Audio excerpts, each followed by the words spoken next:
I am Abena Offeh-Gyimah. I am the founder and owner of Adda Blooms. I was born in Bolgatanga in Ghana. I came here when I was 11 years old, so grew up I'm from Jane and Finch. I went to York University. I did an undergraduate in social political thought, law society, and then I was doing a master's degree in women gender studies.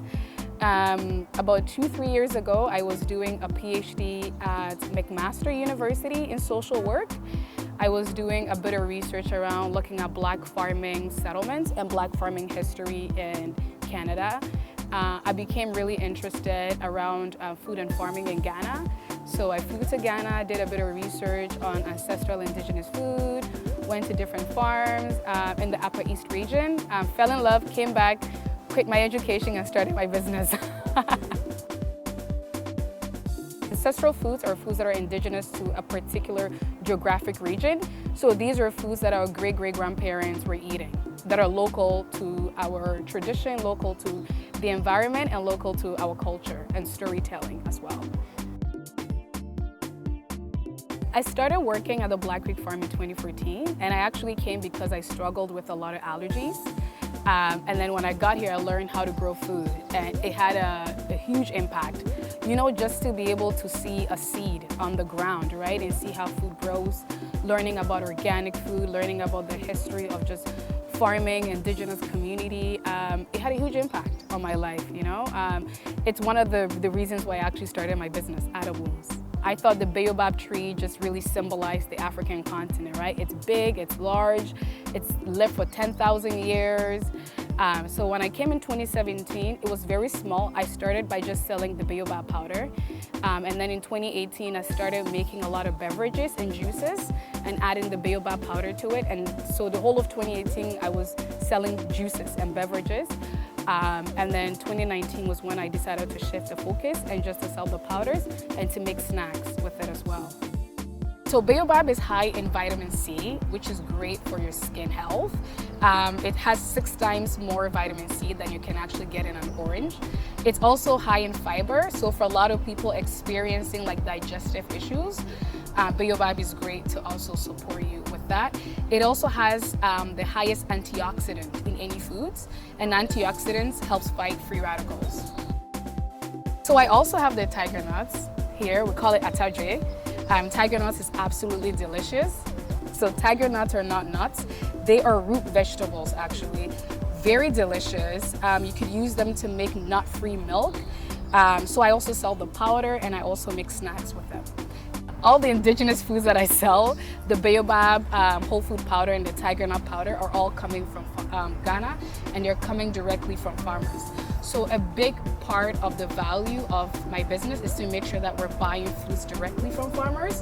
One, to be able to support the livelihood of farmers, because very often the farmer buys the land, right? They put in the water, they put in all the inputs, and they end up getting the short end, right, of it. So a part of this is, in order to really support farmers, is to buy foods directly from them, yeah. So I market my products online. I have a website, addablooms.com, so that's where I sell it. I also market it on all social media platforms. So I sell it through Facebook and Instagram primarily in terms of marketing. I also had a few stores downtown that were carrying the products. So I had Drink Juice Co., a store on Bayview that had the products, but because of COVID, a lot of those things are shifting. And I also had another store, a livelihood cafe, but they've also closed down. So there are a few stores that have been interested in carrying the products. And the next steps for the business is to have our customized packaging so we can connect with the distributor and get into bigger stores. COVID-19 has had both a positive and negative impact. The negative impact is that we had made a lot of connections with stores that were very interested in carrying the products. And because of COVID-19, a lot of stores are like, we're not sure right now, because you're not sure about sales and how COVID-19 would impact their store and retail. And so they had just said, you know what, why don't you hold on to your product? On the flip side, actually, it's also supported in terms of a lot of folks have been buying more online. So the sales has actually spiked up. I would say about 100% than what we were making, particularly with the baobab powder and the tiger nut powder. I have incredible plans for Ghana. I think I'm an ambitious person. I want to have a store in Accra, and I want to have a store that really carries literally every single ancestral and indigenous food you can find on the African continent, right? So when you walk into the Adda Blooms store in Ghana, I want you to find tiger nut, Yeboah, prekese, Ethiopian coffee, Kenyan coffee, you know, bere, all these spices, fonio, you know, yes. So I want it to be a store that people coming and any ancestral indigenous foods on the continent, people can find it at the Adda Blooms store, yes. My advice for African entrepreneurs in the diaspora is to continue to thrive. Entrepreneurship is not easy at all, it's difficult, and I know for a lot of African entrepreneurs, the challenge is typically funding, right? A lot of us don't come from homes or families where our parents can say, here, Abena, here's 10,000 or 20,000 to start your business. Because we don't have that, we have to sort of build that capital for ourselves. Don't be afraid to change your business plan. Don't be afraid to pivot.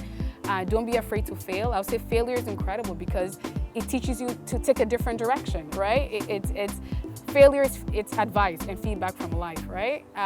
So my advice is just to keep going and to keep striving.